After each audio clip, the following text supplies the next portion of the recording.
നമ്മൾ IVF അല്ലെങ്കിൽ test tube baby failure ആയ എന്ത് ചെയ്യണം? ഇപ്പം ഈ ടെസ്റ്റ് ട്യൂബ് ബേബി ട്രീറ്റ്മെൻറ്റ് വളരെയധികം കോമൺ ആയിട്ടിരിക്കുന്ന ഒരു കാലഘട്ടത്തിലാണ് നമ്മൾ ജീവിക്കുന്നത്. അതിൻ്റെ കൂട്ടത്തിൽ തന്നെ ഇഷ്ടം പോലെ ആൾക്കാർ ട്രീറ്റ്മെൻറ്റ് ഫെയിലിയർ ആയിട്ട് നമ്മൾ കാണാറുണ്ട്. അപ്പോൾ ട്രീറ്റ്മെൻറ്റ് ഫെയിലിയർ ആകുമ്പോൾ പലപ്പോഴും കപ്പിൾസിനുണ്ടാകുന്ന മാനസികാവസ്ഥ എന്താണ്? ദേഷ്യം വരും, അവർ ഇറിറ്റബിൾ ആകും, അവർ സങ്കടപ്പെടും, ടോട്ടലി ഒരു വിരക്തിയാണ്.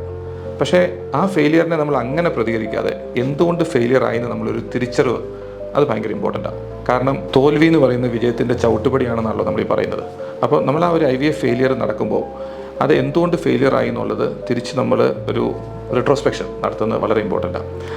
ഒരു ആസ് എ ഡോക്ടർ നമ്മളൊരു പേഷ്യൻറ്റ് ഫെയിലിയർ ആണെങ്കിൽ ഞാൻ തീർച്ചയായിട്ടും ആ പേഷ്യൻറ്റ് തിരിച്ചെൻ്റെ ക്യാബിന് വിളിപ്പിക്കും.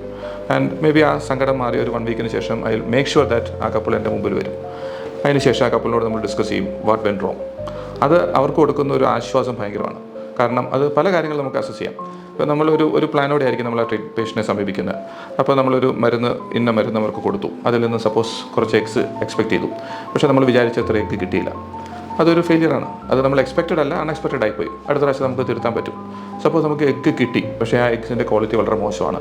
നമുക്കറിയത്തില്ല ആ എഗ്സിൻ്റെ ക്വാളിറ്റി എങ്ങനെയാണെന്ന് തുടങ്ങുന്നതിന് മുമ്പ്. പക്ഷേ ആ ഒരു തിരിച്ചറിവ് അതാണ് അവരുടെ കോസ് ഓഫ് ഇൻഫെർട്ടിലിറ്റി നമുക്ക് തിരിച്ചറിയാൻ പറ്റും. അല്ലെങ്കിൽ നമുക്ക് എഗ്സ് നല്ലത് കിട്ടി, പക്ഷേ സ്പേമുമായിട്ട് ഇഞ്ചെക്ട് ചെയ്തപ്പം ആ ഭ്രൂണത്തിൻ്റെ വളർച്ച വളരെ മോശമായിപ്പോയി.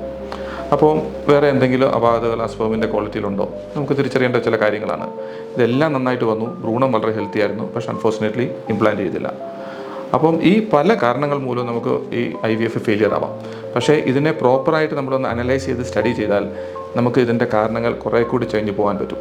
അപ്പം ഒരു IVF ഫെയിലിയർ ആകുമ്പം ഇനി ഞാൻ ഡോക്ടറിനെ കാണത്തില്ല, എല്ലാം പരാജയമാണെന്നുള്ള ചിന്ത മാറ്റി വെച്ചിട്ട് തിരിച്ച് നമ്മൾ ഡോക്ടറെ പോയി കാണുകയും why that failure happen to me എന്നുള്ളൊരു ചോദ്യം ഒരു അരമണിക്കൂറെങ്കിലും നമ്മൾ ഡോക്ടറുമായിട്ട് ഡിസ്കസ് ചെയ്യുകയും ചെയ്താൽ നമ്മുടെ ഈ പരാജയഭാരം വളരെയധികം കുറയുകയും നമുക്ക് അടുത്ത ട്രീറ്റ്മെൻറ്റിനോടുള്ളൊരു ബെറ്റർ പേഴ്സ്പെക്റ്റീവ് ഡോക്ടർക്കും രോഗിക്കും തീർച്ചയായിട്ടും കിട്ടും.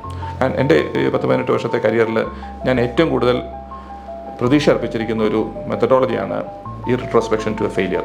ഒബ്വിയസ്ലി നെക്സ്റ്റ് ടൈം നമുക്ക് ആ റിസൾട്ട് കിട്ടാൻ അല്ലെങ്കിൽ അതിലോട്ട് അടുപ്പിക്കാൻ നമുക്ക് തീർച്ചയായിട്ടും സാധിക്കും.